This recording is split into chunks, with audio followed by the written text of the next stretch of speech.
Good to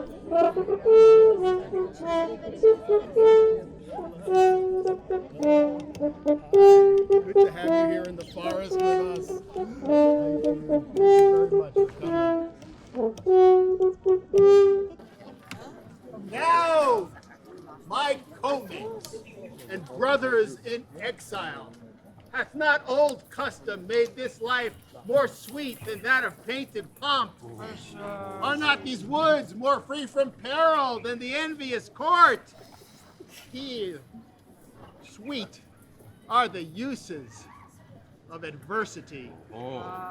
And this our life, exempt from public haunt, find tongues in trees, books in the running brooks, sermons in stones, and good in everything.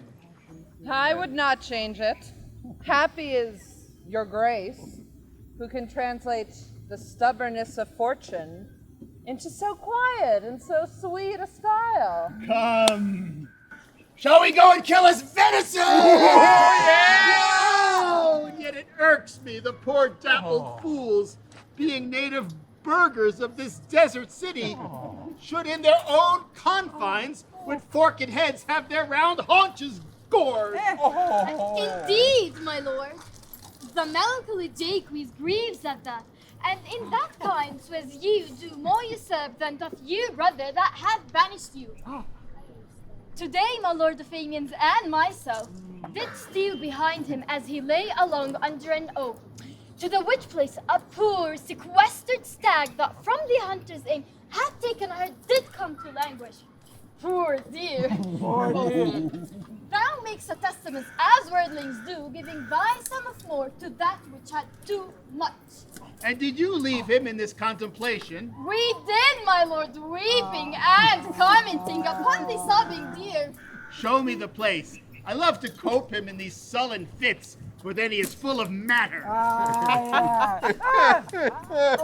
Unhappy youth, come not within these doors, within this roof. The enemy of all your graces lives. Your brother, no, not brother, and yet the son, yet not the son. I will not call him the son of him I was about to call his father. Hath heard your praises, and this night means to burn the lodgings where you used to lie, and you within it. Oh, this is no place. This house is but a butchery. Abhor it, fear it, do not enter it. Why, whither, Adam, wouldst thou have me go? No matter whither, so you come not here. Let me be your servant. Though I look old, yet I am strong and lusty. I will do the service of a younger man in all your service and necessities. Oh, good old man! How well in thee appears the constant service of the antique world. Go forward, master, and I will follow thee to the last gasp of truth and loyalty. I pray you, bear with me. I cannot go no farther.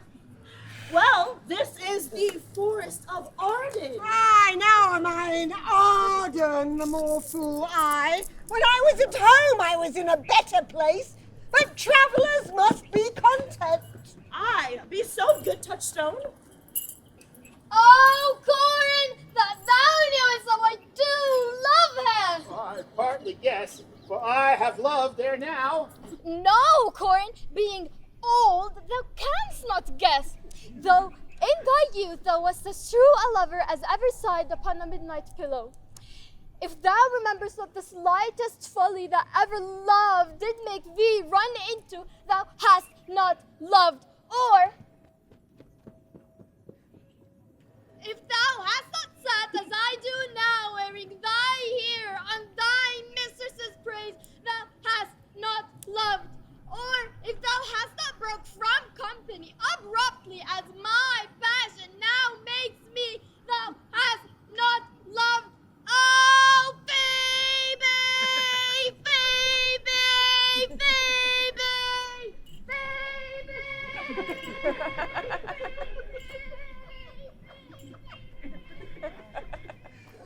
We that are true lovers run into strange capers. But as all is mortal in nature, so is all nature in love mortal in folly. Thou speakest wiser than thou art ware of. I pray you, one of you question yon man if he for gold will give us any food. I faint almost to death. What up? You clown! Peace, fool, he is not thy kinsman. Your betters are calling you, sir! Else they are very wretched. Peace, I say.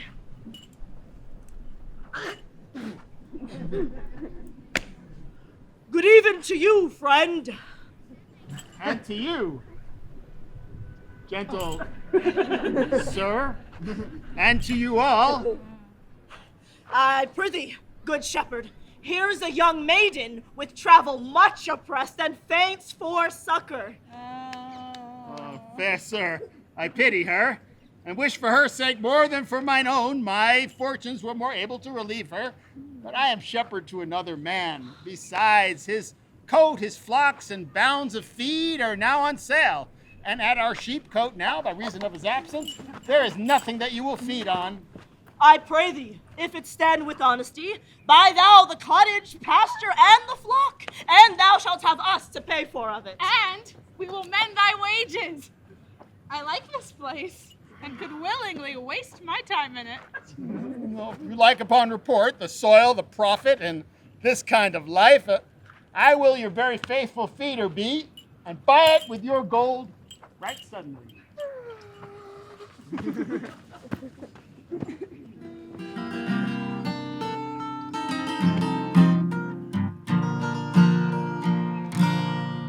Under the greenwood tree, who loves to lie with me and turn his merry note unto the sweet bird's throat. Under the greenwood tree, come hither, come hither. Here he shall see no enemy, but winter and rough weather. Here he shall see no enemy, but winter and rough weather.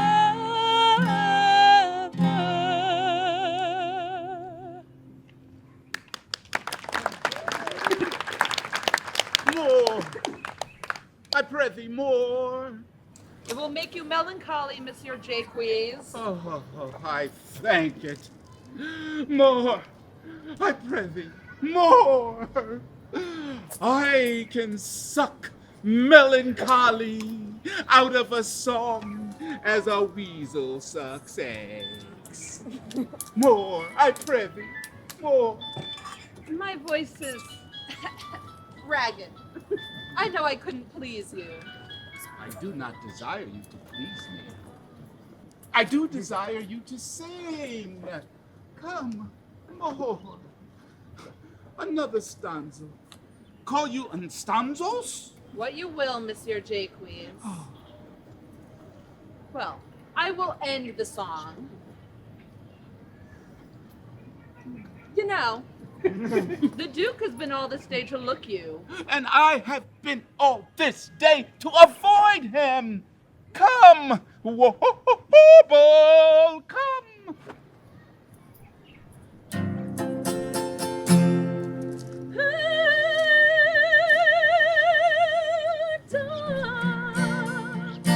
Ambitious child,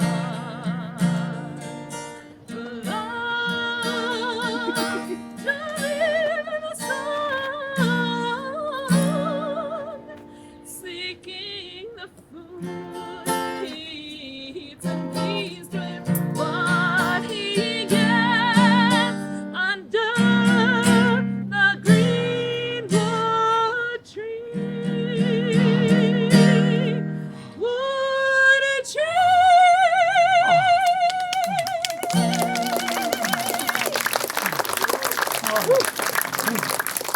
I have a verse that to this note that I wrote yesterday.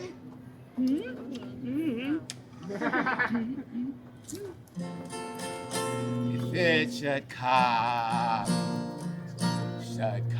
to pass that any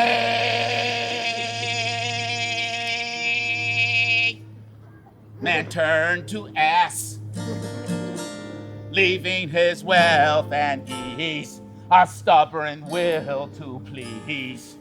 Duke Dame, Duke Dame, Duke Dame, Duke Dame, Duke Dame, Duke Dame. What is this, Duke Dame?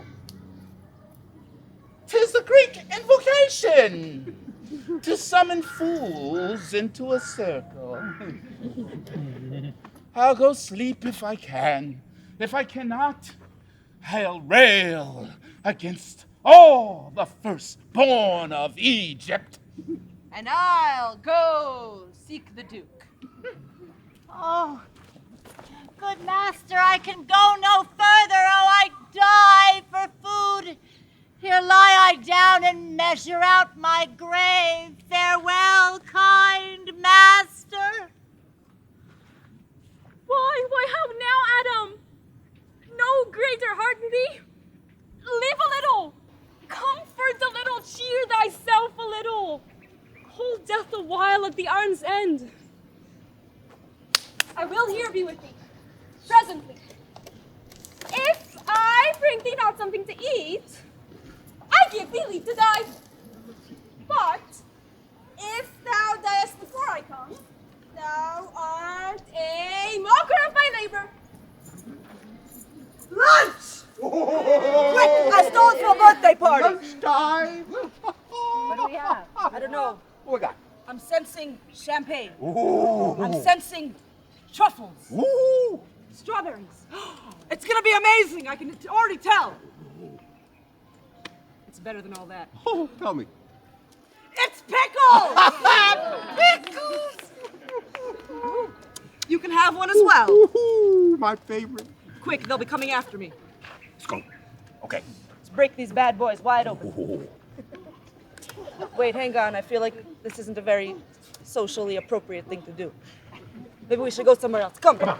Ah, now, monsieur! What a life is this, that your poor friends must woo your company? What? Look you merrily. A fool! A fool! I met a fool in the forest! A motley fool! A miserable world! As I do live by food, I met a fool who railed on Lady Fortune in good terms. Oh, good morrow, fool, quoth I. No, sir, quoth he. Call me not fool till heaven hath sent me fortune. And then he drew a dial from his poke, and looking on it with lackluster eye, says very wisely, it is 10 o'clock. Thus we may see, quoth he, how the world wags. 'Tis but an hour ago since it was 9, and after 1 hour more 'twill be 11. So from hour to hour we ripen, from hour to hour we rot, and thereby hangs a tale. When I did hear this motley fool, thus moral, on the time my lungs began to crawl like Chanticleer, that fools should be so deep contemplative, and I did laugh sans intermission an hour by his dial. But who comes here? Forbear, eat no more. Why, I have eaten none yet. Art thou so bold in man by thy distress, or else a rude despiser of good manners, that in civility thou seemst so empty? You touched my vein at first. That thorny point of bare distress attained from Yehoshua's smooth civility. But forbear! I say he dies that touches any of this fruit. And you will not be answered with reason, I must die.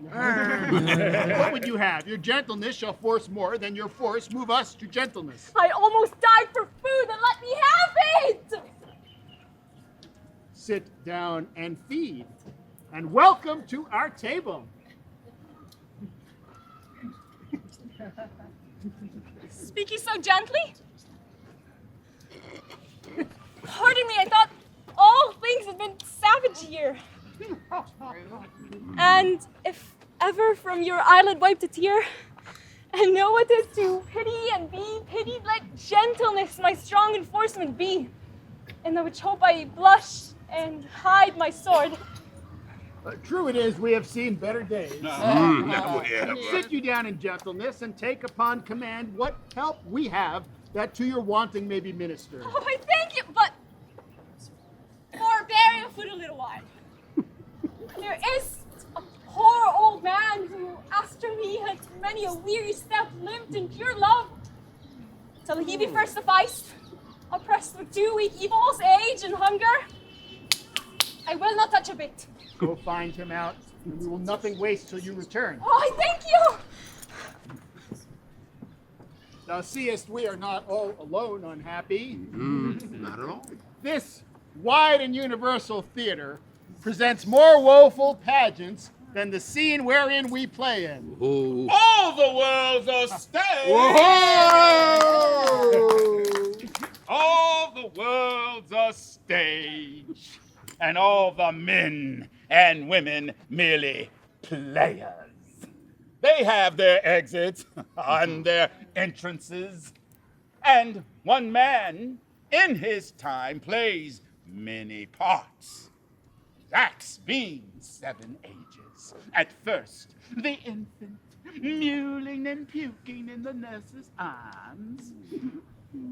And then the whining schoolboy, with his satchel and his shining morning face, creeping like snail unwillingly to school.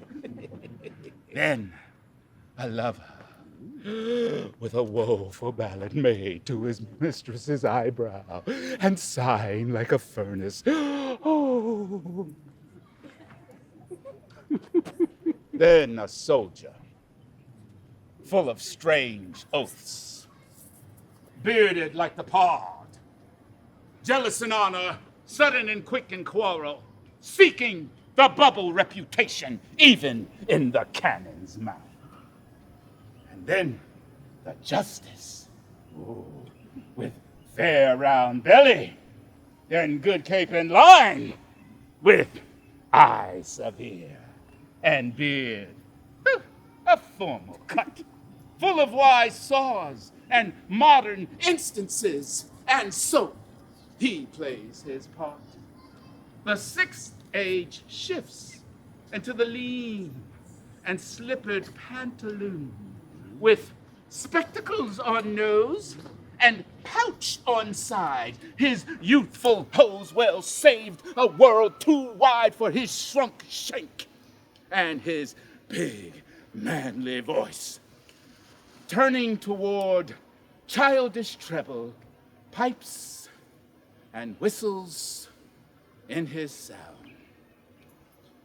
Last scene of all that ends this strange, eventful history is second childishness and mere oblivion.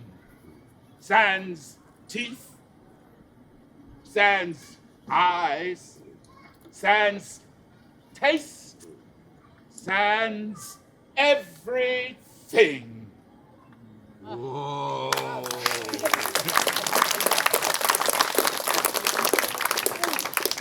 Oh, welcome. Set down your venerable burden and let him feed. I thank you most for him. I can scarcely speak to thank you for myself. Welcome, fall to. We will not trouble you as yet to question you about your fortunes. Give us some music, and good cousin, sing.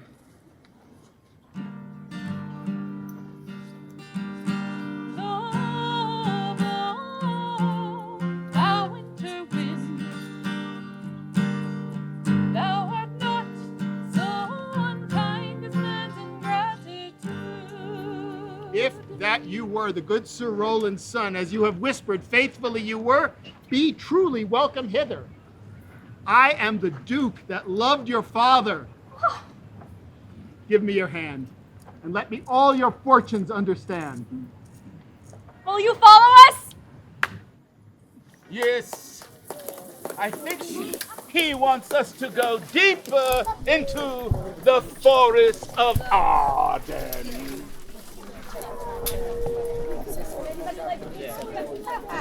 Myla.